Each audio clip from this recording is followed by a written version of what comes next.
entrar no laboratório poético do Fernando Pessoa, isso é, em boa parte, algo ainda misterioso para nós, né?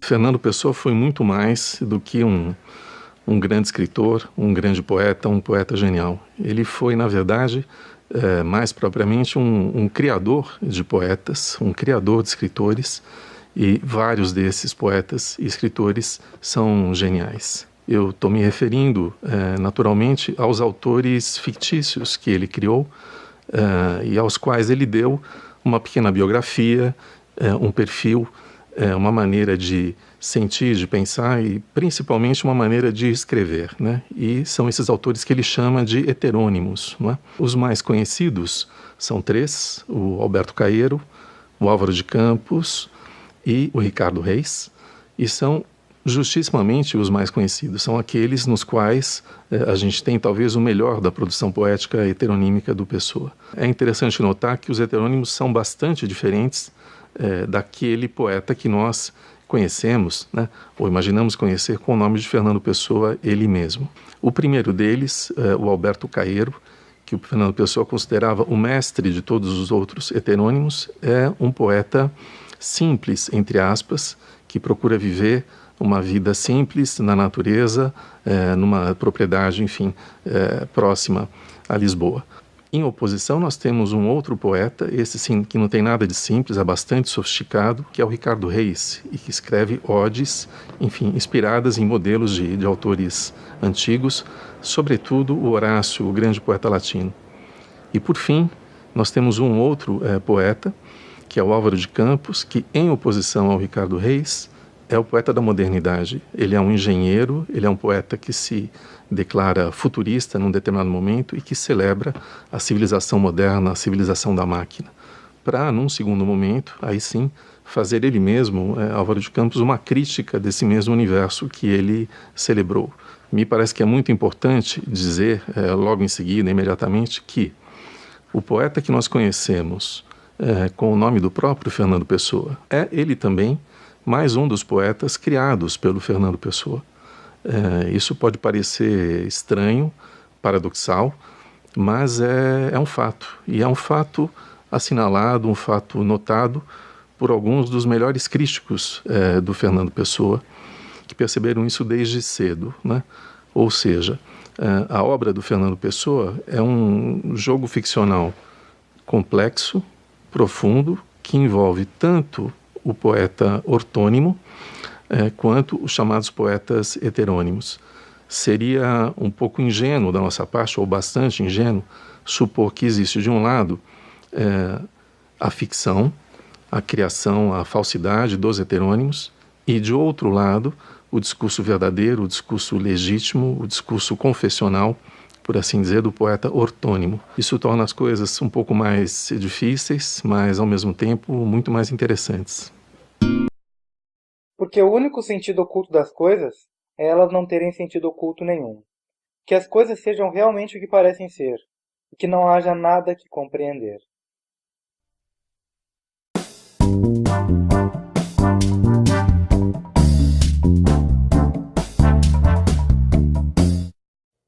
E o livro de hoje é Guardador de Rebanhos, de Fernando Pessoa.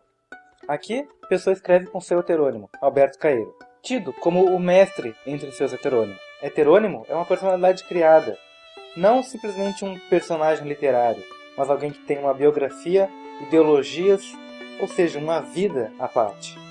Só que estão todos na mente do poeta, no caso Fernando Pessoa. Alberto Caeiro caracteriza-se por ser uma pessoa do campo, simples, que só gosta de observar as coisas. Ele nega o pensamento, a filosofia. Tudo que ele exalta são os sentidos. Para ele, viver é ver as coisas, é ouvir, é tocar, é pura e simplesmente sentir, e nunca pensar na sua existência. Creio no mundo como num Maomquer, porque eu vejo, mas não penso nele, porque pensar é não compreender. O mundo não se faz para pensarmos nele, pensar é estar doente dos olhos, mas para olharmos para ele e estarmos de acordo. Sua vida simples não tem nenhuma ambição. Tudo o que ele quer é existir até o momento que ele deixar de existir. E pronto, nada de complexidades, nada de projeções futuras. Simplesmente viver e existir enquanto isso for possível. Ele também descarta o conceito de memória, de lembrança. Ele diz que viver o passado é não viver, porque a natureza é o agora, é o presente. O que já foi não é mais natureza, é outra coisa. A ave passa e esquece, e assim deve ser. O animal, onde já não está e por isso de nada serve, mostra que já esteve, o que não serve para nada. A recordação é uma traição à natureza, porque a natureza de ontem não é a natureza.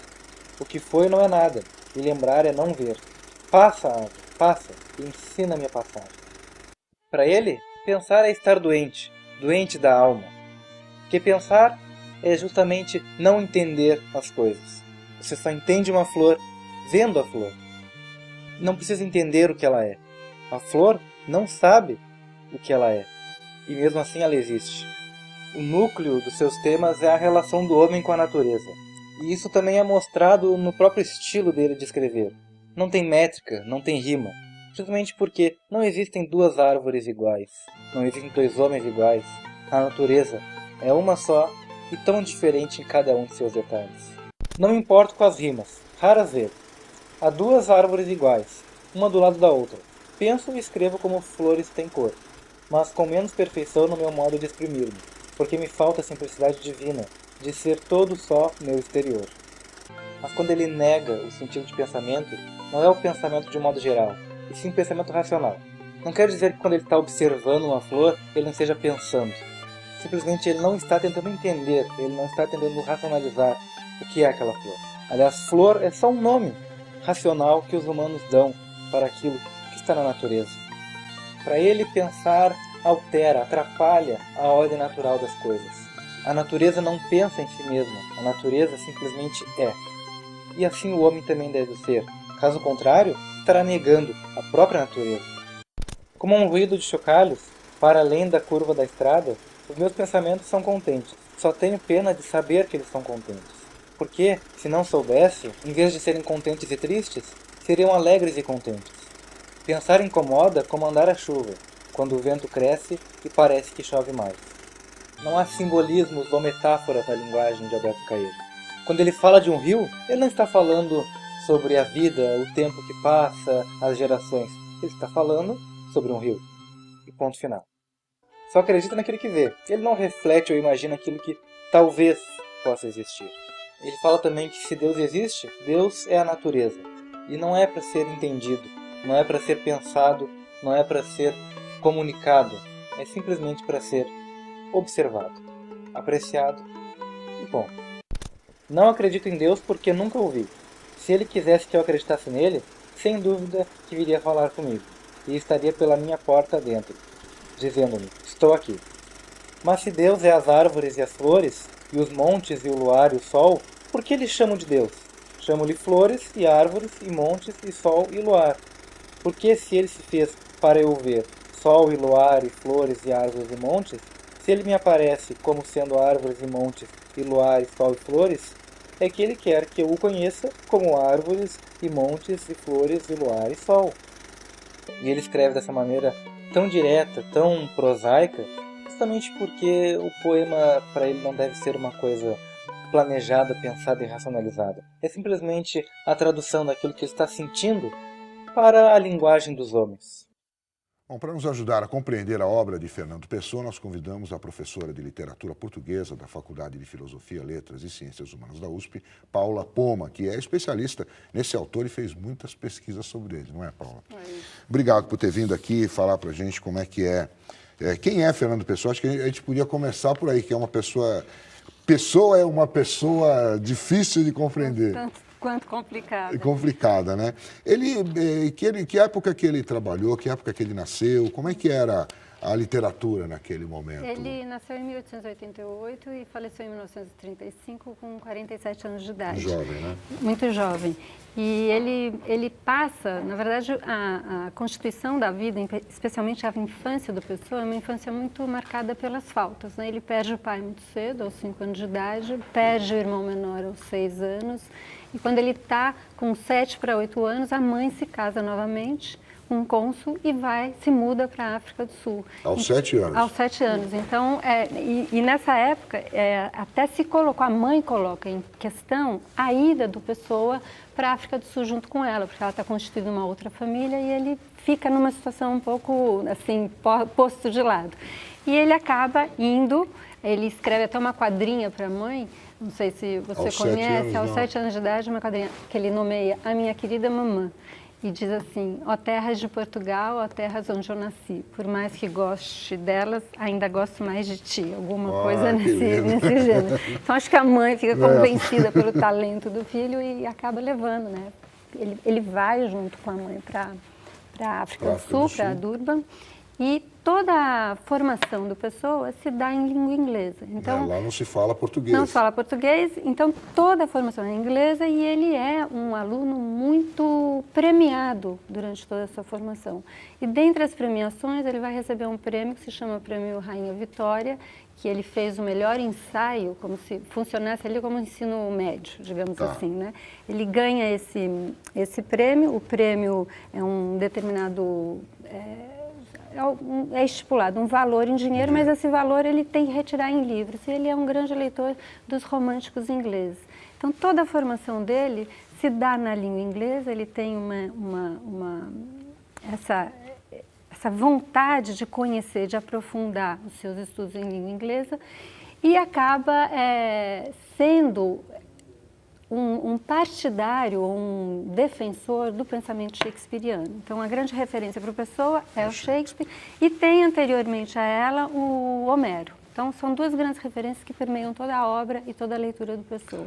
E esse fato de ele ter ido para a África do Sul, ele começa a escrever, então, em inglês? Ele começa a escrever em inglês, ele escreve pequenos poemas, fragmentos de poemas em inglês, e quando ele volta para Portugal, ele decide voltar para Portugal. Primeiro, eles fazem uma viagem em conjunto, a mãe junto com o padrasto e a nova família que se constitui, as irmãs e outros irmãos. Eles vão passar umas férias em Portugal, a família volta, ele volta um mês depois ele regressa em 1905 definitivamente para Portugal e a família continua na África do Sul. Quando ele volta, ele decide escrever. Aí, depois de um determinado tempo, ele vai optar em 1908 só pela língua portuguesa, porque até então, mesmo na faculdade, a pessoa só fala inglês, ele tem um amigo com quem ele pode se comunicar em inglês, os escritos dele são todos elaborados em inglês, e em 1908 ele passa a optar pela língua portuguesa. Então, ele começa a reler todos os clássicos portugueses, ele vai ler o Antero, vai ler... Camilo Peçanha, vai ler Camões com certo cuidado, né? Ele faz algumas ressalvas em relação a Camões, mas ele vai se aproximar mais da literatura portuguesa. Claro que ele já tem a formação, a mãe é uma grande leitora, as tias com as quais ele convive são grandes leitoras da literatura portuguesa, então ele passa a ter agora duas dimensões, a dimensão da literatura inglesa e da literatura portuguesa. E ele estuda o que exatamente? Qual é o curso superior que ele vai fazer letras e desiste do curso. Depois de 6 meses ele desiste, abandona a faculdade e ele recebe uma herança que a avó materna dele tinha morrido e ele viu num jornal que uma editora tinha falido e ele quer comprar todos os instrumentos da editora, daquela gráfica, para elaborar para virar um editor, criar uma editora que vai se chamar Ibis. Ibis.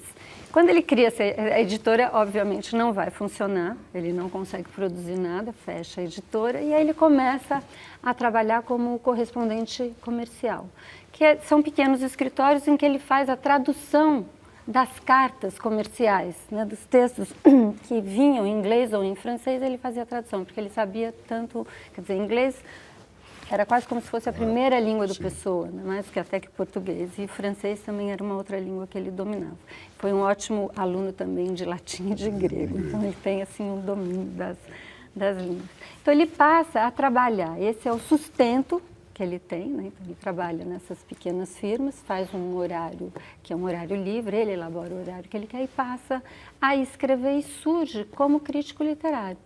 O primeiro texto, talvez seja o texto mais importante do Pessoa, é um texto que ele escreve em 1912 para a revista Águia, que é uma revista organizada em especial pelo poeta Teixeira de Pascoais, que é um representante da Renascença portuguesa. Então, a pessoa escreve um texto que é muito interessante, que se chama A Nova Poesia Portuguesa Sociologicamente Considerada. Nesse texto, ele vai fazer uma espécie de comparação entre 3 grandes nações, Inglaterra, França e Portugal. E ele faz uma espécie também de relação apontando que os períodos críticos, após os períodos críticos econômicos, vai haver uma melhora, vai haver uma ascensão dessas nações, desses países. E a partir deste momento, então, vai surgir paralelamente grandes autores. Então ele faz isso tudo esquematicamente, sempre em 3, sempre com o número 3. Uma coisa sociológica? Uma leitura sociológica. Então, necessariamente, você sai de uma crise, quando você sai, o país vai ter uma ascensão social, vai surgir também, paralelamente a isso, um grande escritor. Então, ele faz essa relação com França e Inglaterra e Portugal, e no caso de Portugal, ele vai dizer especificamente que até então não havia surgido nenhum grande escritor. E, claro, ele está escrevendo um texto para o pessoal da Águia, e aí esses poetas e jornalistas ficam um pouco incomodados com a declaração do Pessoa, porque eles estão falando, bom, então você está dizendo que aqui, Teixeira de Pascoais, todos nós não somos representativos do ponto de vista, né, da poesia. Aí ele tenta se explicar, ele vai escrever um outro texto que se chama A Nova Poesia Portuguesa no seu aspecto psicológico, tentando amenizar a situação, panos quentes. Mas esse texto é muito interessante, que quando ele faz essa relação social, ele vai dizer que vai aparecer um escritor que irá superar o grande mito camoniano, que ele nomeia como Supra-Camões. Supra-Camões. Supra-Camões. E esse Supra-Camões nada mais é do que ele mesmo, né? Ele está falando, pensando na sua obra poética, na obra que ele pretende criar para reestruturar, reorganizar e dar a dimensão de grandeza que Portugal merece, através da sua obra, e não mais através da obra de Camões. Mas ele fala de si mesmo? Não, ele não diz. Ele não nomeia Fernando Pessoa, mas a gente sabe pelos estudos e até mesmo pelas declarações que ele faz em relação ao Camões, né, que ele acha que é um poeta bom, né, em especial os Lusíadas, né, a época é os Lusíadas, e não propriamente a lírica. Né, a lírica ele acha que é ali quase uma espécie de imitação do petrarquismo. Isso, nesse momento, você está falando que aí ele entra em Portugal, ele passa a ser um ator ali na literatura portuguesa, tá? Nesse momento que ele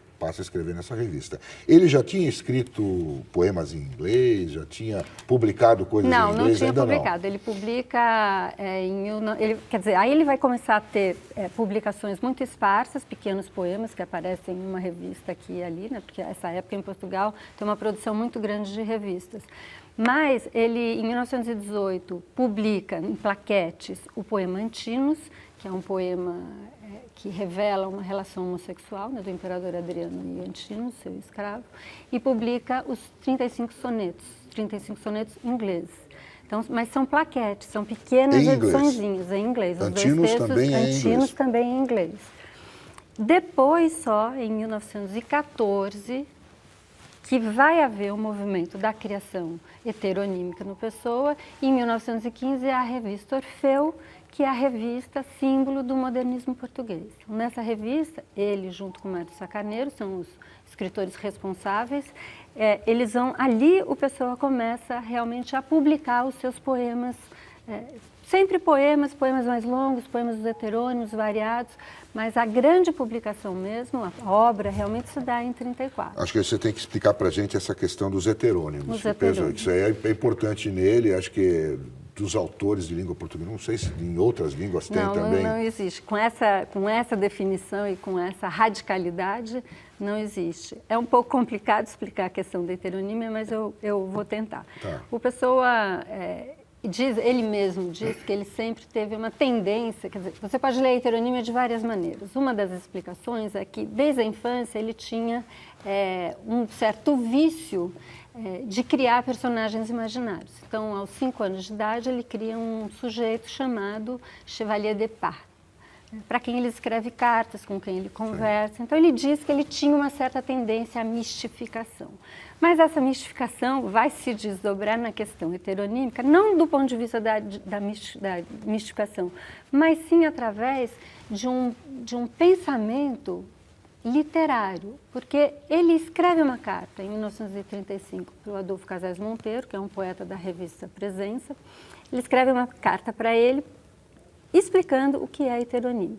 Quando ele vai explicar a heteronímia, ele diz o seguinte, ele vai se pautar por um texto do Aristóteles. Ele vai dizer, Aristóteles dividiu a poética em elegia, clássica, dramática. Então ele está falando dos gêneros literários. E normalmente na poesia, na lírica, a gente tende a aproximar o sujeito lírico, aquela voz que fala no poema, do sujeito empírico, do autor. Então, existe uma tendência dessas duas vozes se confundirem, que é diferente no drama, né? Sim. O drama você tem os personagens em ação, a épica você tem um narrador distanciado dos acontecimentos. Então, a lírica tem alguma coisa que acaba unindo essas duas figuras que não são necessariamente as mesmas. Então, o Pessoa vai dizer que ele vai se desdobrar. Essa voz lírica, ela vai deixar de coincidir com o sujeito empírico, com o autor. E ele cria vários desdobramentos, vários níveis de desdobramento. Ou seja, aquilo que ele vai escrever, os sentimentos que estão postos ali na poesia, não são necessariamente sentimentos do autor. O grau maior Como é que não são necessariamente? Não são mesmo, né? Não são mesmo. Não são, quer dizer, não são, mas podem também vir a ser. Quando ele escreve autopsicografia, o poeta é um fingidor. Finge tão completamente que chega a fingir que a dor que devera sente. Ele está aproximando duas dores. Que dor é essa? É uma dor que é do sujeito lírico ou é uma dor que é do poeta? Qual é a verdadeira, qual é a falsa? Né? Qual é a criação, qual é a realidade? Então, o limite é muito tênue. Mas, de todo modo, ele está criando vozes que são muito diferenciadas daquilo que ele pensa. E o que aumenta ainda mais esse processo de despersonalização é a maneira de criar. Ou seja, você tem uma estilística diferente, um modo de criar versos que é diferente, uma linguagem que pode ser mais prosaica, pode ser mais organizada, mais sistematizada, mais rimada, mais elaborada. A elaboração, o modo de escrever é muito diferente. Então, ele vai criar esses três heterônimos que ele nomeia, heterônimos diferenciando de pseudônimo. Porque um autor que tem um pseudônimo é um autor que tem um nome falso, que se protege através dessa identidade falsa. Mas você percebe que é aquele autor pela escrita. No caso dos heterônimos, a pessoa vai dizer que é o autor fora da minha pessoa. Ele cria, inclusive, data de nascimento, história, pensamento, pequena biografia, né, para cada um desses heterônimos. Então, a gente tem 3 heterônimos que são fundamentais, Caeiro, né, Alberto Caeiro, Ricardo Reis e Álvaro de Campos. E ele cria no dia 8 de março de 1914, que ele nomeia como o dia triunfal, e que ele diz que apareceu nele o seu próprio mestre, que é o Caeiro. Então, Caeiro é a força dessa constelação toda. Ele é o poeta, talvez... É o mais importante. Que é o mais importante até para a própria existência do Pessoa. E o Caeiro, quando ele escreve essa carta para o Adolfo Casais Monteiro, ele vai dizer que o Caeiro escreve em os 30 e tantos poemas do Guardador de Rebanhos num ímpeto só. Em seguida a essa atitude, a essa criação, ele diz que, como uma espécie de reação ao Caeiro, surge o Ricardo Reis, que é o poeta neoclássico, e, paralelamente a isso, surge o Álvaro de Campos, que escreve Chuva Oblíqua. Então, assim, isso tudo a gente sabe que não foi no mesmo dia. Que não foi no mesmo dia, que isso é uma criação que durou a vida inteira do Pessoa, que ele está o tempo inteiro pensando, raciocinando, criando vários projetos para tentar depois realmente sistematizar o que vem a ser a heteronímia. E essa obra dos heterônimos dele é a obra fantástica dele, que produziu Tabacaria, você falou do Guardador de Rebanhos, que é uma coisa fantástica, quer dizer, esse personagem, ele é um camarada que não acredita em Deus, não acredita em metafísica, né? Que ele trabalha muito com essa palavra metafísica, ele era um pouco metafísico, vamos dizer assim, né? Agora, o único livro que ele publicou em língua portuguesa, que é esse que eu queria que você falasse, mas a gente tem que se dedicar um pouco mais a ele, é o Mensagem. E é um livro que ele trabalhou muito tempo nele, né? Um livro que você falou de Camões, como é que é? Supra Camões. Supra Camões? Eu acho que aqui está o Supra Camões que ele tinha pensado, não é não? Eu acho que o Supra Camões está em tudo, né? Porque o projeto do Pessoa realmente é um projeto muito grandioso que quer justamente tirar Portugal do limbo, né? Porque Portugal, na época que ele escreve, né, entre 25, digamos assim, e 35, que é o ano que ele vai falecer, é um país que vem sofrendo crises consecutivas, né? Primeiro, é o fim da monarquia, o início de uma nova república, e aí em seguida vem os 40 e tantos anos de ditadura salazarista. Sim. Então, o Pessoa está numa situação, vê Portugal muito diferente do que é o Portugal do século XVI. Né? Então, quando ele vai criar mensagem, ele cria, claro, dialogando com os Lusíadas, mas dialogando numa outra vertente. Né? Porque ele vai criar... Uma forma mais moderna. Uma forma totalmente moderna, não é uma epopeia, mas a gente poderia até dizer que há alguma coisa aí que se aproxima da epopeia. Ele quer dizer, mensagem para quem vai ler, tem que entender um pouquinho da história de Portugal, tem, bastante. Né? Porque ele o chamava... Aqui você trouxe aqui, fantástico livro aqui, um facsímile da primeira edição, chamava-se Portugal, tá aqui, ele risca e coloca mensagem, ele muda o nome, né? Ele muda o nome porque ele e um amigo, eles estão muito incomodados por conta da crise portuguesa. O amigo dele vai dizer a ele, olha, eu acho que você deveria mudar o nome do livro porque Portugal virou nome de loja de sapatos. E a última grande dinastia virou nome de hotéis. Ixi. Então, assim, ele fica um pouco incomodado e muda para a mensagem, que também já tem aí uma simbologia muito grande. Né, agora, fala um pouco sobre o que é essa mensagem? Que mensagem que ele passa aqui nesse livro? Então, vamos ver se eu consigo dizer qual é a mensagem. Rapidamente. É um livro que se divide em 3 partes. Na primeira parte, brasões, segunda parte, mar português, terceira parte, o encoberto. Brasões está vinculado aos brasões que existiam nos escudos das grandes nações, sim, etc. Então, o Pessoa vai recriar a história de Portugal a partir da imagem do brasão. Eu tenho aqui uma imagem do brasão, se a gente pudesse daqui assim não, a gente mostrar, pode até mostrar, né? Até aqui eu tenho aqui a imagem do brasão, isso aqui é suficiente. Tá, mas ótimo. Conta pra gente. Então, ele parte da imagem do brasão para contar a história de Portugal. Então, você tem primeiro os campos. Os campos que são essas 2 regiões, o campo externo e o campo interno. Tá. O campo externo é o que ele vai nomear os castelos, o interno, as quinas. Depois ele nomeia coroa e aqui o timbre, né? Então, o que vai acontecer? Nos castelos, ele vai justamente falar da criação ou da espacialização de Portugal e todo o seu reinado, ou melhor, todo o seu reinado não, até a formação do primeiro rei de Portugal. Então, ele começa com Ulisses, Viriato, aí ele vai para Dom Henrique, Dona Tareja, e aí Afonso Henriques.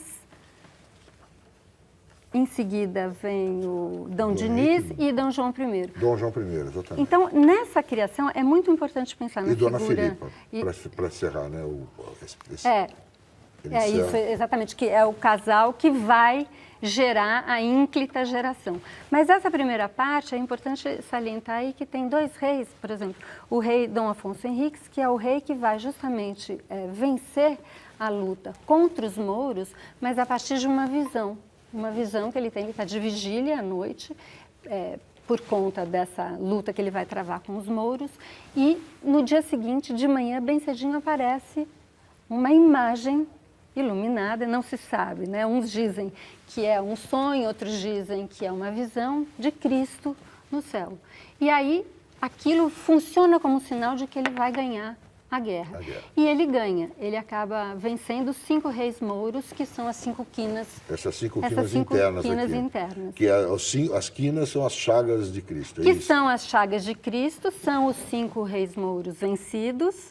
Né? E tem toda a simbologia, né? Tem toda a simbologia, e dentro de cada quina, se você reparar, tem uma cruz em forma da cruz do Santo André, que são 5 pontinhos. Certo. Que eles também leem como as 5 moedas, cada um dos escudos são 5 moedas, 25 moedas, a do meio a lida 2 vezes, portanto, as 30 moedas pagas para Judas.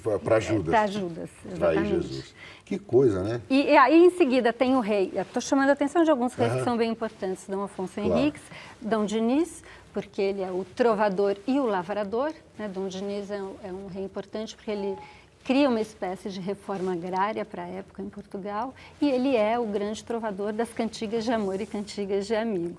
Tá. E em seguida vem Dom João. Dom João, por que ele é importante? Ele é importante porque ele, junto com a dona Maria Filipa de Lancaster, eles vão criar a geração ínclita, né, de Portugal, que são os filhos que vão ser os responsáveis pelo desenvolvimento das grandes navegações. Aí aparecem quinas. Quinas é todo feito, né? É Dom Duarte, Dom Fernando, Dom Pedro e Dom Sebastião. Dom João e Dom Sebastião. Exatamente. E Dom Sebastião aí tem uma outra mitologia por conta dele. Mas essa geração, essa parte das quinas, também é importante porque se inicia aí com essa expansão marítima portuguesa, em especial a tomada de Ceuta, que se dá em 1415. E é justamente a partir dessa primeira invasão, digamos assim, é que vai haver todo o desenvolvimento das navegações. Então, é muito simbólico por conta disso. E ele finaliza, nesse trecho das quinas, com Dom Sebastião, que é aquele que vai desaparecer. E que todo mundo vai ficar esperando que ele volte. O famoso sebastianismo encoberto. Que volta, né? Aquele que vai voltar e nunca volta. Nunca volta. Então, aí depois ele passa uma parte, conta a história de Portugal com o mar, é toda uma relação com o mar. O que é interessante é que no mar português, se você reparar, a pessoa é realmente um poeta muito cerebral, se você reparar na estrutura, a primeira parte, o brasão, você tem 5 divisões, né? Que são as divisões que estão ali postas no brasão. Inclusive o grifo, né, a imagem da águia com as patas de leão. E em seguida você tem o mar português. No mar português eu não tenho divisão nenhuma. São 12 poemas. Que acho que revela justamente esse movimento da expansão, que é fluido, que é sem parada, e que Portugal vai cada vez mais angariando cada vez mais colônias. Passa pela África e, em especial, Índia. Então, tem esse domínio do mar português e finaliza também, de novo, com Dom Sebastião, né? Com a queda de Dom Sebastião na Batalha de Alcácer Quibir. Então, é interessante porque aí também, na outra parte, no encoberto, de novo, ele faz 3 divisões. A pessoa tem uma fixação pelo número 3. E aí ele termina dizendo, é um pouco triste, né, essa conclusão do poema, vamos dizer assim. Porque ele pega 2 dinastias, né, a dinastia de Afonsina, que é a primeira do Afonso Henriques, a segunda dinastia, que é de Dom João I de Aves, e aí o que acontece? Ele vai mostrar depois, parece que há um vazio na história portuguesa, né, porque ele vai até as grandes navegações e para. E ele abre, né, os símbolos, né? Que símbolo é esse? Quem é Dom Sebastião? O que vem depois disso? Em seguida vem os avisos são 3. Bandarra, o padre Antônio Vieira e ele, porque ele diz assim, escrevo o meu livro à beira-mágoa. Em seguida vem os tempos. E o tempo é do caos, né? Porque ele parte da tormenta, a calma, a antemanhã, até chegar no nevoeiro. Então, ali há uma espécie de apagamento de Portugal, de ostracismo e uma espera do surgimento de um novo Dom Sebastião que tire Portugal realmente desse ostracismo em que ele vive. E esse é a mensagem. Que não ganhou, ele foi inscrito num prêmio e ele acabou não ganhando. A pessoa foi convidado pelo Antônio Ferro. Antônio Ferro foi um dos participantes da revista Modernista Orfeu. Muito jovem. Na época, o Antônio Ferro tinha 18 anos. E no regime salazarista, ele foi convidado para ser uma espécie de ministro, funcionava ali um pouco como se fosse um ministro da cultura. Sim. E ele é o responsável por esse secretariado SPN, Secretariado de Propaganda Nacional. E ele convida, vai haver uma premiação para o livro que seja um livro representativo da nacionalidade de Portugal, né, da grandeza de Portugal. E o Antônio Ferro chama o Pessoa, porque o Pessoa está escrevendo uma mensagem desde 1913 até 1934. Então, são 21 anos de construção. O primeiro poema que ele escreve é Gládio, que depois ele muda o nome, vai ser Dom Fernando Infante, que é de 1913. E ele escreve assimetricamente, né, fora da cronologia. Quando o Antônio Ferro o convida para participar, ele finaliza o poema. E dizem, né, conta-se que para concorrer ao prêmio, você tinha que ter pelo menos 100 páginas, tinha que ser um livro de 100 páginas. E esse era e não curtinho. tinha, era curtinho. Então, dizem que algumas folhas a mais em branco foram postas no livro para que ele concorresse.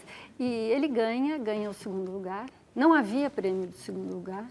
Criou-se um prêmio do segundo lugar para ele.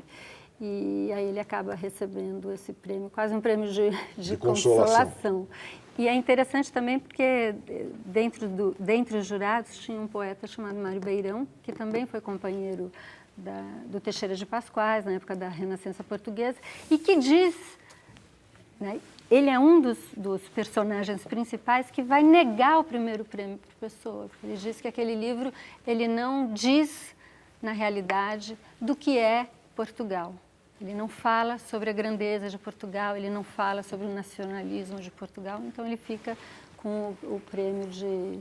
Está aí a explicação sobre a mensagem. É um livro que não é um poema que não é simples de decupar, vamos dizer assim, de compreender, mas se você tem edições como essa aqui que eu tenho na mão, que foi feita pelo professor da USP, Carlos Felipe Moisés, que explica bem como entender e tem todas as dicas para você entender. Tem outra edição também da professora Cleonice Berardinelli, que é uma grande pessoana também, né, do Rio de Janeiro, das Sete Letras. Né? Que também é explicativa para a gente poder compreender melhor. E tem talvez essa edição, que é uma edição portuguesa, que é aqui com todos os escritos do sebastianismo e do Quinto Império do Pessoa. Aí são todos os textos que estavam no espólio do Pessoa. Muito bem, professora. Muito obrigado pelas suas explicações. Obrigado pela sua participação aqui.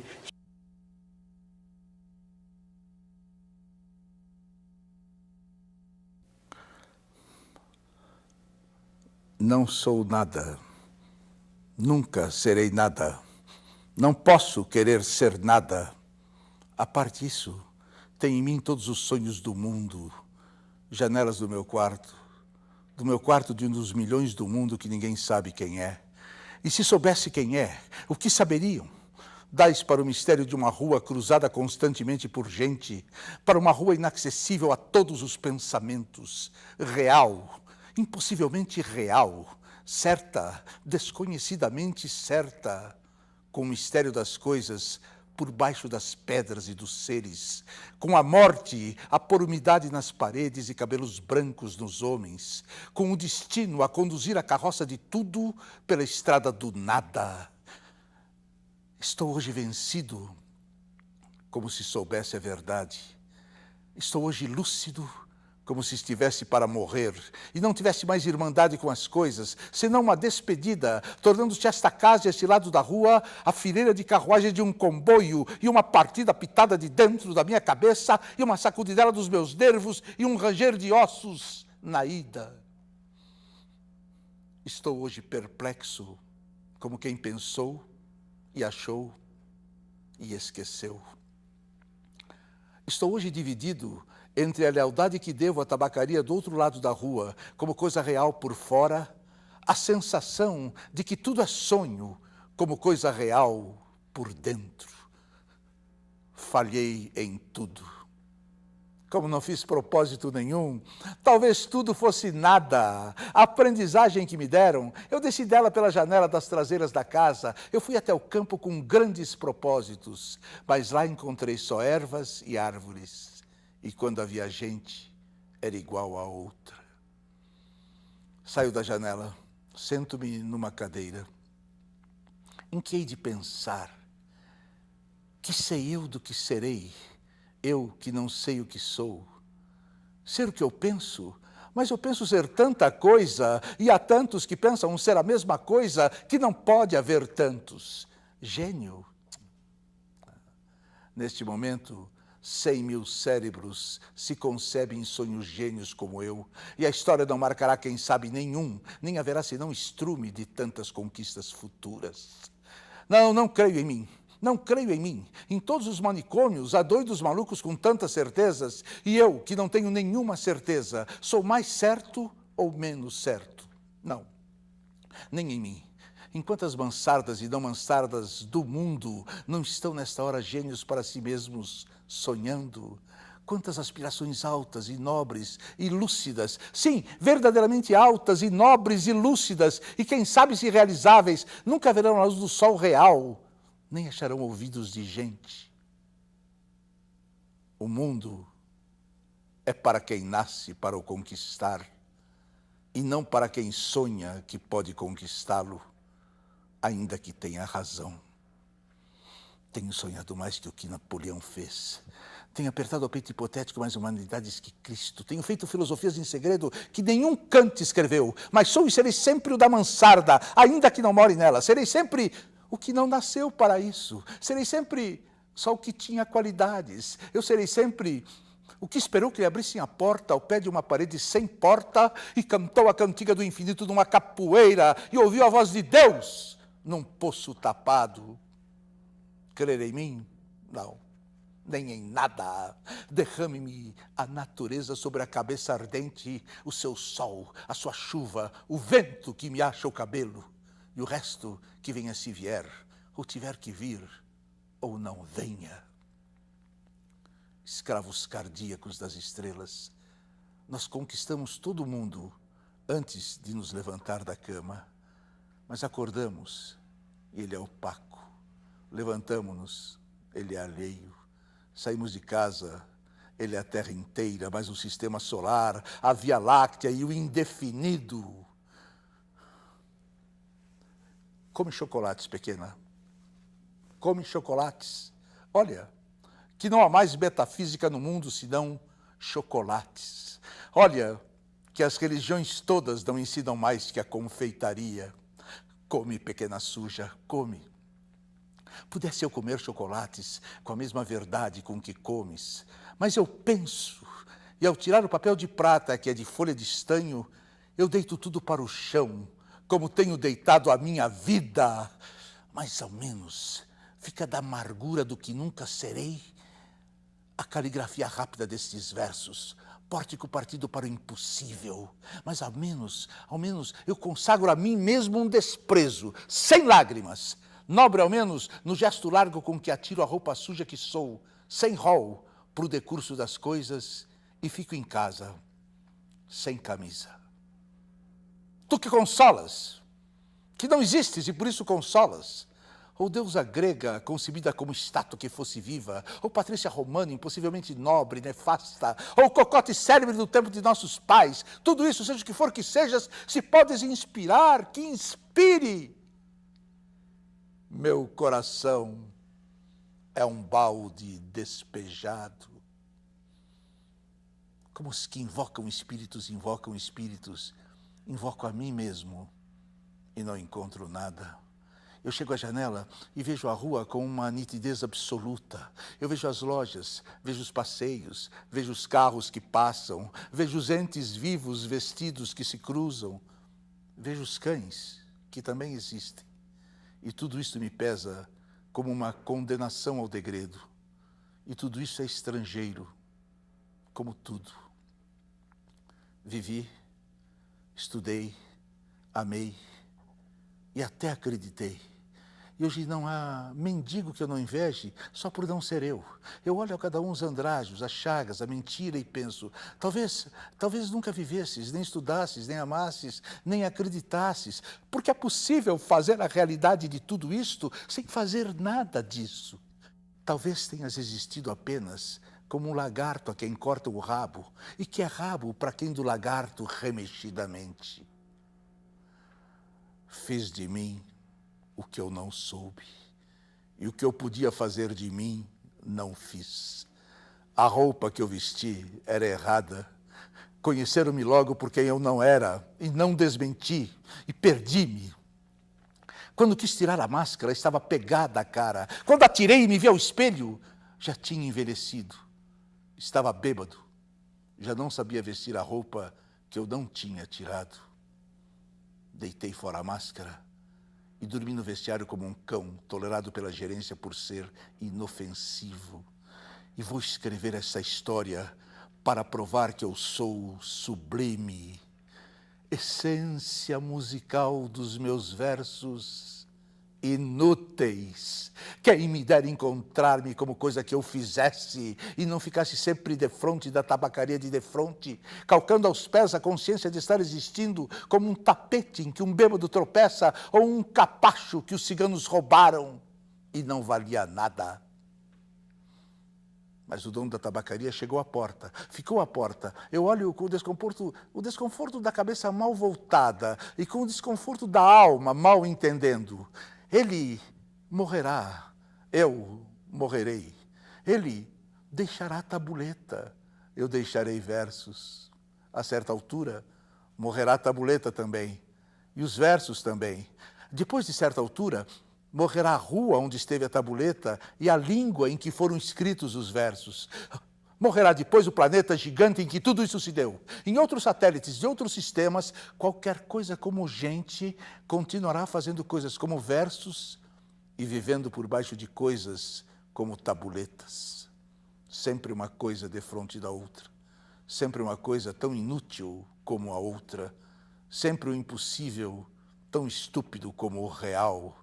Sempre o mistério do fundo, tão certo como o sono de mistério da superfície. Sempre isto, ou sempre outra coisa, ou nem uma coisa e nem outra.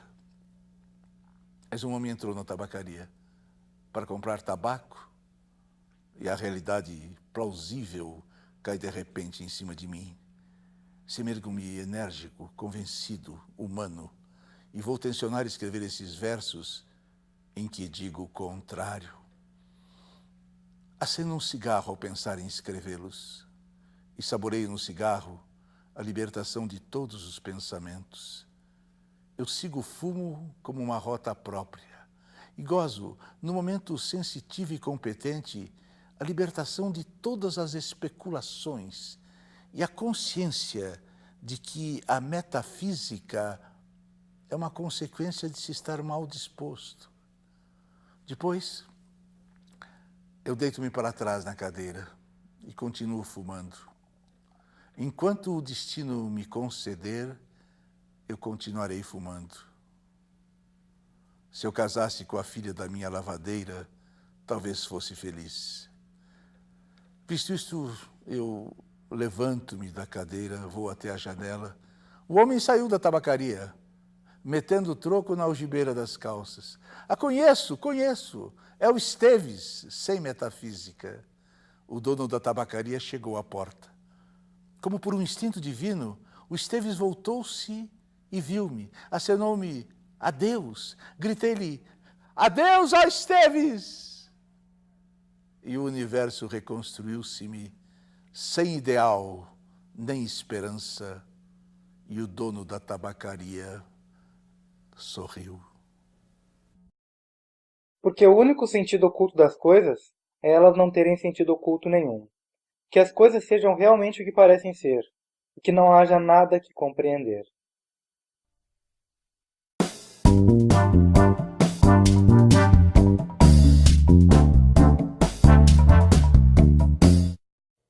E o livro de hoje é Guardador de Rebanhos, de Fernando Pessoa.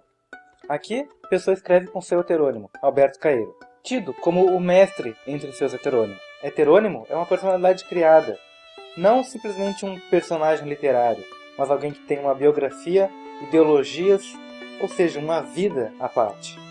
Só que estão todos na mente do poeta, no caso Fernando Pessoa.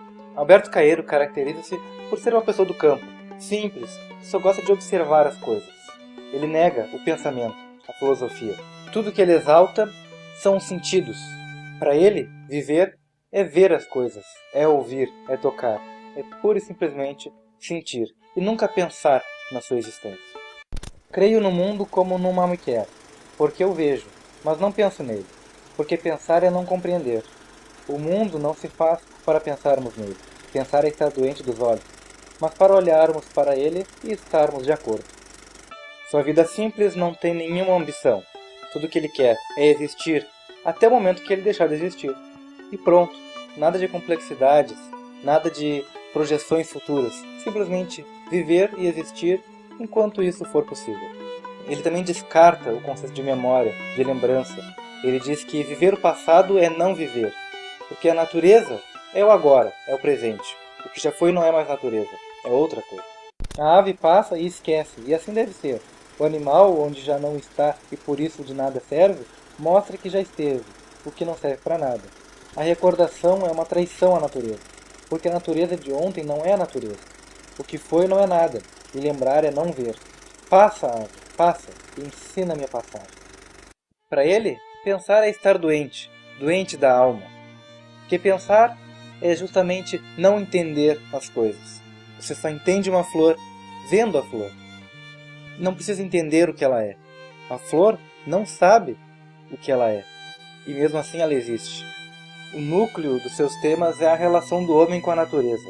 E isso também é mostrado no próprio estilo dele de escrever. Não tem métrica, não tem rima. Justamente porque não existem duas árvores iguais. Não existem dois homens iguais. A natureza é uma só e tão diferente em cada um de seus detalhes. Não me importo com as rimas, raras vezes. Há duas árvores iguais, uma do lado da outra. Penso e escrevo como flores têm cor, mas com menos perfeição no meu modo de exprimir-me, porque me falta a simplicidade divina de ser todo só meu exterior. Mas quando ele nega o sentido de pensamento, não é o pensamento de um modo geral, e sim pensamento racional. Não quer dizer que quando ele está observando uma flor, ele não esteja pensando. Simplesmente ele não está tentando entender, ele não está tentando racionalizar o que é aquela flor. Aliás, flor é só um nome racional que os humanos dão para aquilo que está na natureza. Para ele, pensar altera, atrapalha a ordem natural das coisas. A natureza não pensa em si mesma, a natureza simplesmente é. E assim o homem também deve ser.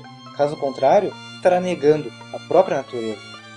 Como um ruído de chocalhos, para além da curva da estrada, os meus pensamentos são contentes. Só tenho pena de saber que eles são contentes. Porque, se não soubesse, em vez de serem contentes e tristes, seriam alegres e contentes. Pensar incomoda como andar à chuva, quando o vento cresce e parece que chove mais. Não há simbolismos ou metáforas na linguagem de Alberto Caeiro. Quando ele fala de um rio, ele não está falando sobre a vida, o tempo que passa, as gerações. Ele está falando sobre um rio. E ponto final. Só acredita naquilo que vê. Ele não reflete ou imagina aquilo que talvez possa existir. Ele fala também que se Deus existe, Deus é a natureza. E não é para ser entendido, não é para ser pensado, não é para ser comunicado. É simplesmente para ser observado, apreciado e ponto.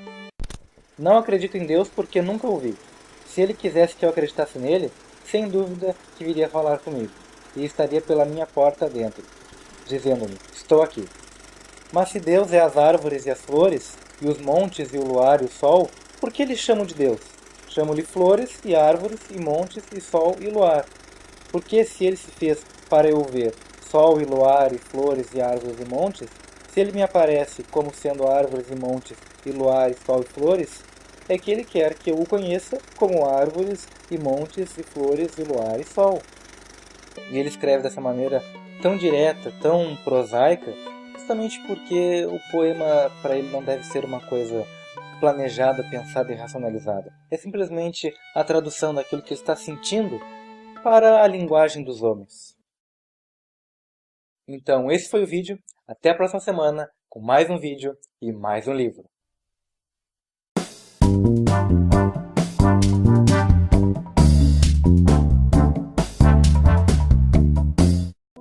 Fernando Pessoa, em O Eu Profundo.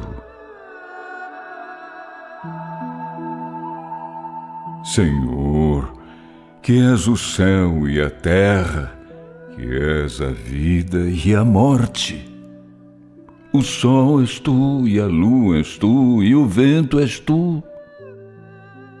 Tu és os nossos corpos e as nossas almas, e o nosso amor és tu também. Onde nada está, tu habitas, e onde tudo está, o teu templo, eis o teu corpo. Dá-me alma para te servir e alma para te amar. Dá-me vista para te ver sempre no céu e na terra, ouvidos para te ouvir no vento e no mar, e mãos para trabalhar em teu nome. Torna-me puro como a água e alto como o céu. Que não haja lama nas estradas dos meus pensamentos, nem folhas mortas nas lagoas dos meus propósitos. Faze com que eu saiba amar os outros como irmãos e servir-te como a um pai. Minha vida seja digna da tua presença. Meu corpo seja digno da terra, tua cama. Minha alma possa aparecer diante de ti como um filho que volta ao lar. Torna-me grande como o sol, para que eu te possa adorar em mim. E torna-me puro como a lua, para que eu te possa rezar em mim. E torna-me claro como o dia, para que eu te possa ver sempre em mim e rezar-te e adorar-te. Senhor, protege-me e ampara-me. Dá-me que eu me sinta teu. Senhor, livra-me de mim.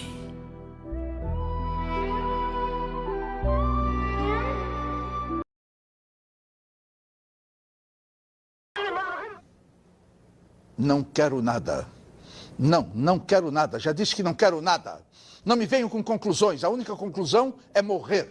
Não me tragam estéticas. Não me falem em moral. Tire-me daqui a metafísica. Não me apregoem em sistemas completos. Não me enfileirem em conquistas das ciências, Deus meu, das ciências, das artes, da civilização moderna. Que mal fiz eu aos deuses todos. Se tem a verdade, guardem-na. Eu sou um técnico, mas tenho técnica só dentro da técnica. Fora disso, eu sou doido, com todo direito a selo, ouviram? Não me massem, por amor de Deus. Queriam-me casado, fútil, cotidiano, tributável. Queriam-me o contrário disto, o contrário de qualquer coisa. Se eu fosse outra pessoa, fazia-lhes a todos à vontade. Assim como sou, tenham paciência. Vão para o diabo sem mim, ou deixem-me ir sozinho para o diabo. Para que havemos de ir juntos? Não me peguem no braço. Não me peguem no braço, eu não gosto que me peguem no braço. Eu quero ser sozinho. Eu já disse que sou sozinho. Ah, que maçada quererem que eu seja da companhia. Deixe-me em paz. Eu não tardo, que eu nunca tardo. E enquanto tarda o abismo e o silêncio, eu quero estar sozinho.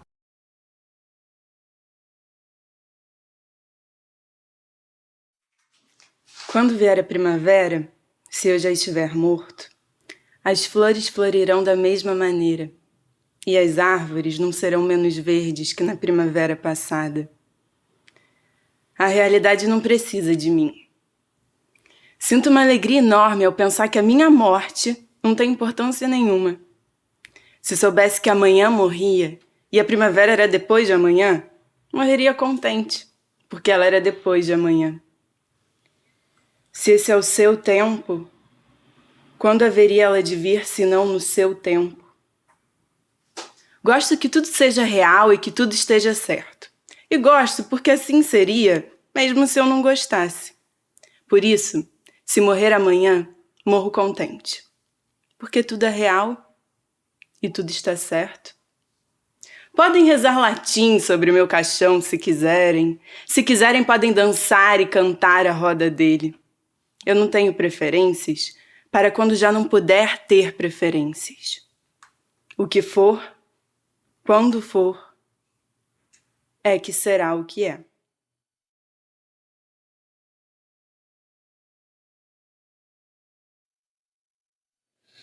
O amor, quando se revela, não se sabe revelar. Sabe bem olhar para ela, mas não sabe falar.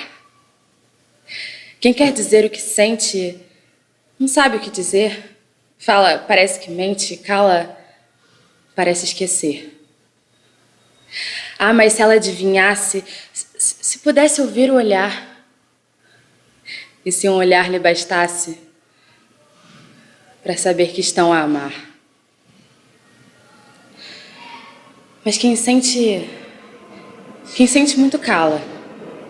Quem quer dizer quando sente, fica sem alma, nem fala.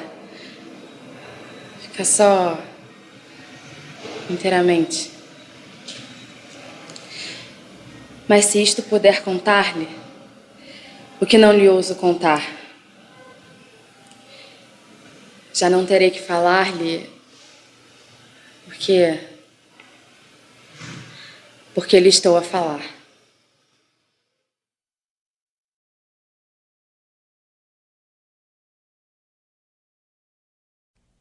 No meio-dia de um fim de primavera, eu tive um sonho como uma fotografia. Eu vi Jesus Cristo descer à terra. Ele veio pela encosta de um monte, tornado outra vez menino, a correr e a rolar-se pela erva, e a arrancar flores para as deitar fora, e rir de modo a ouvir-se de longe. Ele tinha fugido do céu. Era nosso demais para fingir de sua segunda pessoa da Trindade. No céu era tudo falso, tudo em desacordo com flores e árvores e pedras. No céu ele tinha que estar sempre sério e de vez em quando se tornar outra vez homem e subir para a cruz. Estar sempre a morrer com uma coroa toda à roda de espinhos e os pés espetados por um prego com cabeça e até com um trapo à roda da cintura, como os pretos nas ilustrações. Nem sequer o deixavam ter pai e mãe como as outras crianças. Seu pai eram duas pessoas, um velho chamado José, que era carpinteiro. Não era pai dele. E o outro pai, era uma pomba estúpida, a única pomba feia do mundo, porque não era do mundo nem pomba. E a sua mãe não tinha amado antes de o ter. Não era mulher, era uma mala em que ele tinha vindo do céu. E queriam que ele, que só nascera da mãe e nunca tivera pai para amar com respeito, pregasse a bondade e a justiça. Um dia que Deus estava a dormir e o Espírito Santo andava a voar, ele foi à caixa dos milagres e roubou 3. Com o primeiro, fez que ninguém soubesse que ele tinha fugido. Com o segundo, criou-se eternamente humano e menino. Com o terceiro, criou um Cristo eternamente na cruz e deixou pregado na cruz que é no céu e serve de modelo às outras. Depois, fugiu para o sol e desceu pelo primeiro raio que apanhou. Hoje, ele vive na minha aldeia comigo. É uma criança bonita, de riso natural. Ele limpa o nariz no braço direito. Ele chapinha as poças de água. Ele colhe as flores, gosta delas, esquece-as. Atira pedras aos burros, rouba a fruta dos pomares e foge a chorar e a gritar dos cães. E porque sabe que elas não gostam e que toda a gente acha graça, ele corre atrás das raparigas que vão em ranchos pelas estradas, com aquelas bilhas nas cabeças, levanta-lhes as saias. A mim, ensinou-me tudo. Ensinou-me a olhar para as coisas. Aponta-me todas as coisas que há nas flores. Mostra-me como as pedras são engraçadas quando a gente tem na mão e olha devagar para elas. Depois, cansado, o menino Jesus adormece nos meus braços e eu levo ao colo para casa. Ele mora comigo na minha casa, a meio do outeiro. Ele é a eterna criança, o Deus que faltava. Ele é o humano que é natural. Ele é o divino que sorri e que brinca. E por isso é que eu sei com toda certeza que ele é o menino Jesus verdadeiro. Damos-nos tão bem um com o outro na companhia de tudo que nunca pensamos um no outro, mas vivemos juntos, os dois, com um acordo íntimo, como a mão direita e a esquerda.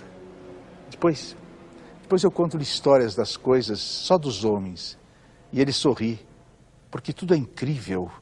Ele ri dos reis e dos que não são reis, e tem pena de ouvir falar das guerras, dos comércios, da violência, dos navios que ficam fumo no ar, dos altos mares. Porque ele sabe que a tudo isto falta aquela verdade que uma flor tem ao florescer e que anda com a luz do sol a variar. Os montes, vales, fazem doer aos olhos os muros caiados. Depois, ele adormece. Eu deito, levo-o ao colo para dentro de casa e deito-o, despindo-o lentamente. E como seguindo um ritual muito limpo e todo materno, até ele estar nu, ele adormece. Ele adormece dentro da minha alma e às vezes acorda de noite e brinca com os meus sonhos. Vira uns de perna para o ar, põe uns em cima dos outros e bate as palmas sozinho, sorrindo para o meu sono. Quando eu morrer, filhinho, seja eu a criança, mais pequeno, pega-me tu ao colo e leva-me para dentro de tua casa. Despe o meu ser cansado e humano e deita-me na tua cama. E conta-me histórias, caso eu acorde, para eu tornar a adormecer. E dá-me sonhos teus para eu brincar, até que nasça qualquer dia que tu sabes qual é. Esta é a história do meu menino Jesus. Por que razão que se perceba, não há de ser ela mais verdadeira que tudo quanto que os filósofos pensam e tudo quanto as religiões ensinam.